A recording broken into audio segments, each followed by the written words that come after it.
Welcome to Hard Talk. I'm Stephen Sacker. One of the world's most sensitive conflict zones is heating up again. Last month, Armenian and Azerbaijani forces clashed and at least 17 people were killed. It is the latest twist in a long-running dispute over Nagorno-Karabakh. Well, my guest today is Armenia's Prime Minister, Nikol Pashinyan. Is Armenia preoccupied with fighting old battles?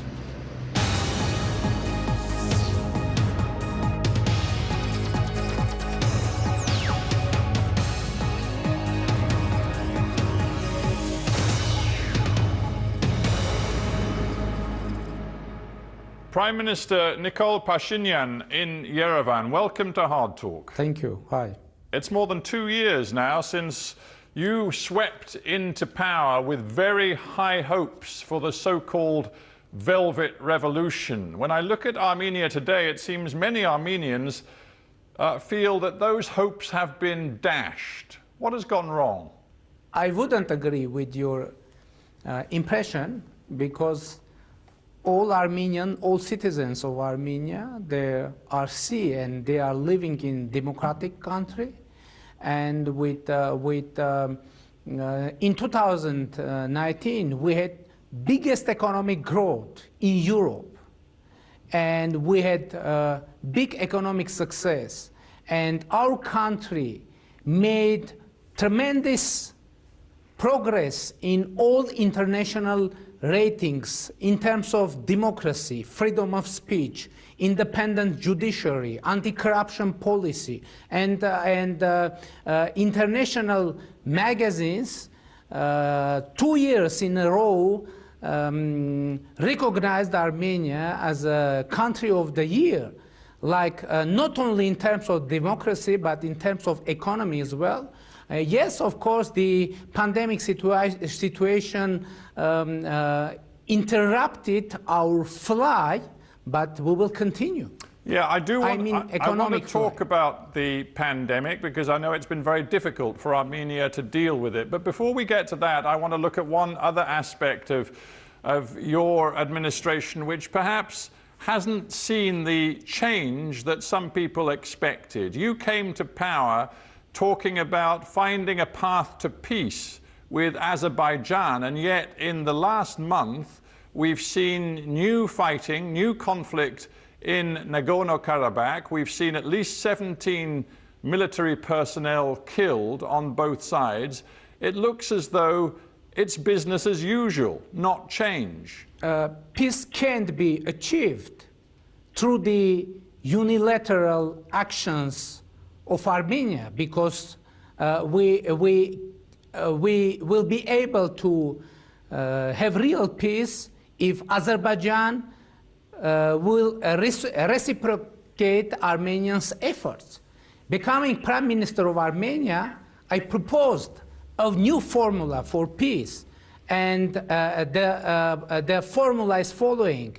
Any solution of Nagorno-Karabakh conflict should be acceptable for people of Armenia, for people of Nagorno-Karabakh, and for people of Azerbaijan. And I'm first Armenian leader ever saying that any solution of Nagorno-Karabakh conflict should be acceptable for Azerbaijani people too. But unfortunately, Azerbaijani president didn't reciprocate to my proposal. But actions speak louder than words, Prime Minister, and what we saw in mid-July was Armenian forces shelling villages across the line of conflict, and we saw, according to the Azerbaijanis, a 76-year-old civilian killed, which then, of course, produced a tit-for-tat response and the prolonged military clash. I put it to you again that your policies do not appear to be designed to achieve peace.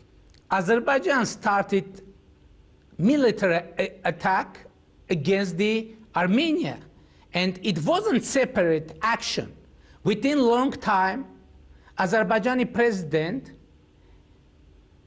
developed bellicose rhetoric, saying that he is going to solve Nagorno-Karabakh conflict using military force. As a result of that bellicose rhetoric, Azerbaijani government is facing the challenge to explain their own society why they couldn't solve Nagorno-Karabakh conflict through force. You say that the Azerbaijanis started it, and they, of course, say that you started it. And I dare say I'm not going to resolve that on Hard Talk today. But what is quite clear is that you, over months, have taken a series of provocative actions which have heightened tensions in Nagorno-Karabakh. For example, why last year in August did you go to Stepanakert in Nagorno-Karabakh and make a speech saying Artsakh, which is what you call Nagorno-Karabakh, is Armenia, period, and then led a crowd in a chant, a nationalist chant of unification? That was clearly a provocation to Azerbaijan. First, I can understand the situation of international community every time hearing mutual accusation of each other, who started, who violated ceasefire. That's why, and this continues again and again within long time. And that's why we're proposing to establish international mechanisms for ceasefire, for investigating ceasefire violations.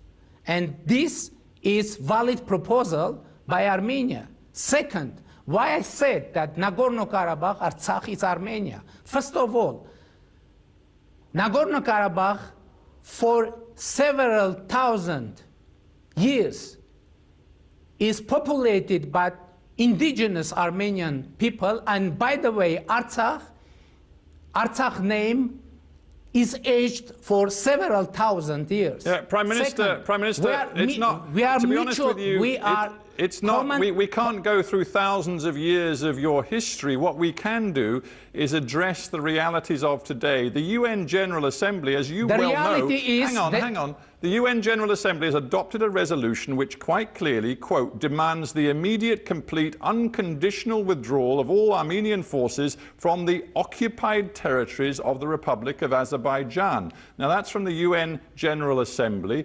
Under international law, your forces are a force of occupation. You choose to go there and talk about that territory being yours. You clearly are not a peacemaker. The document of UN Security Council didn't mention Republic of Armenia or Armed Force of Republic of Armenia. There is written about of Nagorno-Karabakh Armenians self-defending forces. It's first. Second, you proposed to look at reality. Reality is that in the moment of the start of this conflict, 19%, 18% of population of Nagorno-Karabakh were Armenians. And Azerbaijan tried to clean this land from Armenian, and conflict started from this moment. But my question, Prime Minister, is about how you make good on your initial promise to pursue peace. For example, I note that your government plans to build a new road from Armenia into Nagorno-Karabakh following a southern route which goes through a whole swathe of Azerbaijani territory. Now, a group of MEPs in Brussels who've looked at this plan and who specialize in Caucasus politics have described it as a violation of international law. It will symbolically entrench the illegal occupation of Nagorno-Karabakh. We very much deplore this initiative. Will you stop building that road? It isn't Armenian government to build any road in Nagorno-Karabakh. It's Nagorno-Karabakh government acting in the framework of interest of her own population. And you know, in Karabakh, people are living.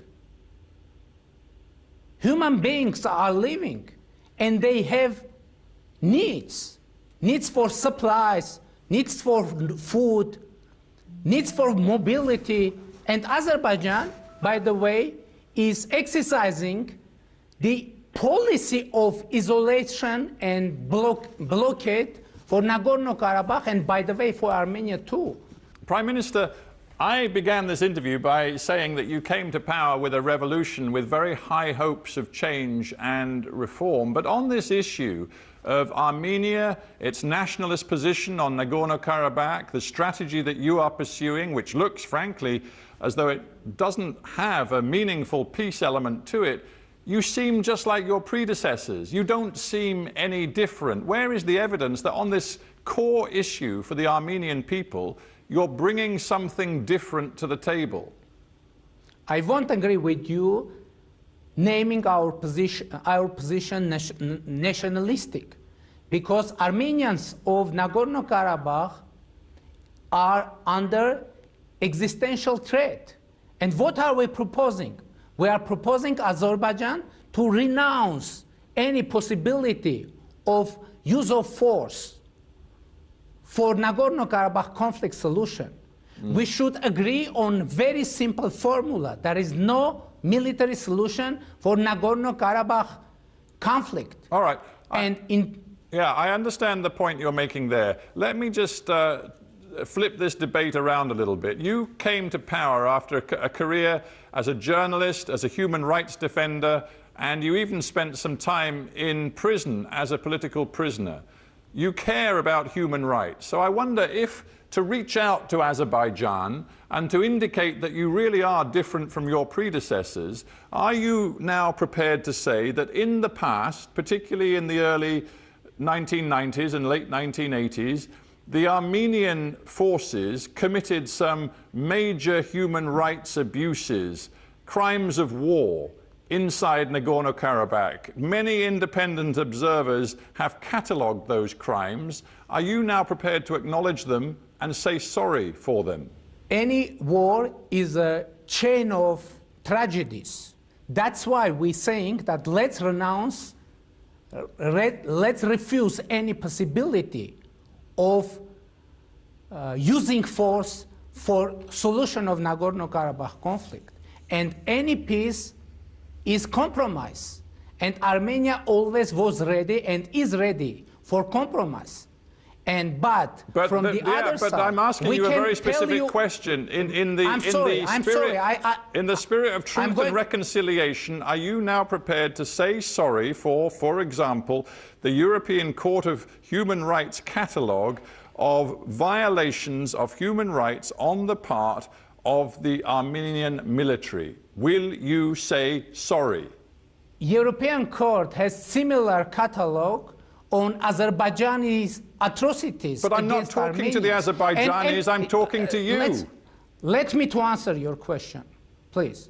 And we should mention the Sumgait events that happened in late 1980s, when Azerbaijani government and Azerbaijanis initiated pogroms against the Armenians of Sumgait city in Azerbaijan, in Azerbaijani capital. And this whole issue is an issue.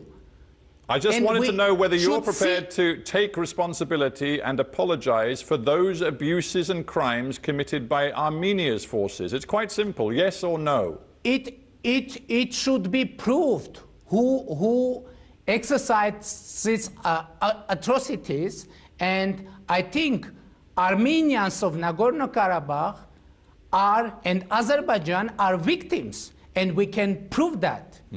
Anywhere, anytime. Clearly, you're not going to say sorry, and I just wonder whether you feel that right now it's helpful for you to raise the tensions in Nagorno-Karabakh with Azerbaijan to take some of the scrutiny and pressure off your government's handling of the COVID-19 pandemic. Because, frankly, looking at the way your government has handled it, it hasn't been a success, has it? Indeed, it has been a real failure of your government.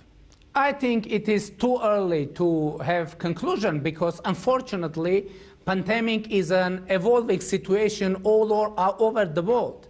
And we adopted a strategy how to fight pandemic in our country, and this strategy should have been, and it was and it is appropriate for our country. And let's make conclusion when globally the pandemic would be fought. But Prime Minister, your own people are drawing conclusions already. They see that your death rate from COVID-19 is approximately 6 times higher than neighboring Georgia, and indeed significantly higher than Azerbaijan's. If you look at the region as a whole, Armenia has suffered much more severe impacts from COVID-19, which suggests that your government failed to control it. We are in the process of overcoming this pandemic, and as I said, it is too early to make conclusions on that, because unfortunately, all over the world, the pandemic is continuing to grow. But Prime Minister, now Armenia is in the process of... People judge you on your specific actions. For example, in late May, you attended a dinner, which was actually to celebrate the inauguration of the self-styled president leader of Nagorno-Karabakh. It was a dinner where you were seen amongst many people socializing, not wearing a face mask, and only a few weeks later, in early and mid-June, your country was in the midst of a terrible crisis with more than 600 cases of COVID-19 per day, and you castigated your own people, saying people simply disobey the rules on face masks, but you've done it yourself. On that day, we were acting according to the regulations that existed, I mean legal regulation that existed in Nagorno-Karabakh. And so we are following after rules that is underway in our country or in Nagorno-Karabakh or elsewhere. Well, it didn't look like leadership. You know that your opponents in Yerevan are now saying, and I'm quoting the Republican Party, who have issued a statement saying, one does not fight the coronavirus like this Prime Minister, with live streams, selfie pictures and jumping around. You are, that is talking to you, you are the responsible one for a disgraceful situation, and you have made so many mistakes. You should resign. And Armenia is a democratic country, and opposition is free to express himself. And I'm very glad that now opposition in Armenia is acting much easily than before revolution. You talk of democracy in Armenia being strengthened under your administration, and I referred to your past as an independent journalist and a political prisoner. However, Human Rights Watch, in its report on your country in 2020, has concluded that investigations into past violence and excessive use of force by law enforcement remain very limited. Violence and discrimination based on sexual orientation and gender identity, discrimination against and segregation of people with disabilities, all of these things persist in Armenia today. Freedom House, renowned organization, announced in its report that Armenia made biggest 2 years progress in democracy, rule of law, human rights protection ever within the whole existence of that kind of report. Well, Freedom House, internationally recognized organization, said that Armenia made biggest progress ever within 2 years. Yeah, and I've just told you what Human Rights Watch have concluded. There are people inside your country who fear that your agenda right now isn't so much about rooting out corruption as hitting back at some of your political enemies, in particular the decision you've taken to suspend 3 judges on the Constitutional Court who were blocking investigations into ex-President Kocharyan. That looks politically motivated. Is that what's driving you right now? As far as Constitutional Court is concerned, I should stress that we tried to have constitutional court fully compliant with our constitution, because we had description of constitutional court in our constitution, but we had totally different constitutional court in reality. So we are going and we are doing that to have constitutional court fully compliant with our constitution. As far as criminal cases are concerned, or arrests, etc., I should stress that we have courts, we have investigation bodies, and we have prosecutor offices, and it isn't me to decide who should be detained and who should be released. Our purpose is rule of law, independent judiciary, and anti-corruption policy. And international community recognized our huge success on all those areas. Let me end, Prime Minister, with a strategic question. Armenia is in a tough neighborhood, and you basically have a strategic choice. You can continue to look to Moscow for your main partnership and alliance, or you can perhaps begin to look much more toward the European Union and NATO. The choice is yours. Which way are you going to take Armenia? Russia is a strategic partner of Armenia in terms of security.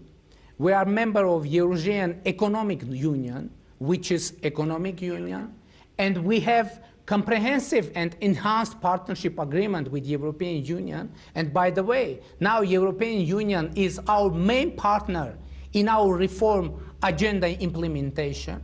We have quite effective cooperation with NATO, and by the way, we are participating in peacekeeping mission in Afghanistan, in Lebanon, in Kosovo, in Mali. But Prime Minister, let me stop you. Effective military cooperation with the United States too. Yeah, let me stop you for a second. Geopolitics involves some tough choices. If you really want to be close to the EU and NATO, you've got problems because you have a toxic relationship with Turkey right now, and you have a relationship with the United States which is troubled because you insist on maintaining trade relations with Iran when the Americans have asked you to impose sanctions upon Iran and you have refused. So you have choices to make, and I ask you again, is your fundamental choice to stay loyal to Moscow, or are you ready to embrace a different direction?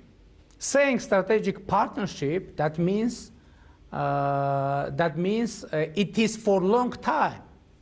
But we have good relations with Iran, and we are doing our best to keep our good relations with the United States and with Iran, and in the same time be fully devoted to our international commitments.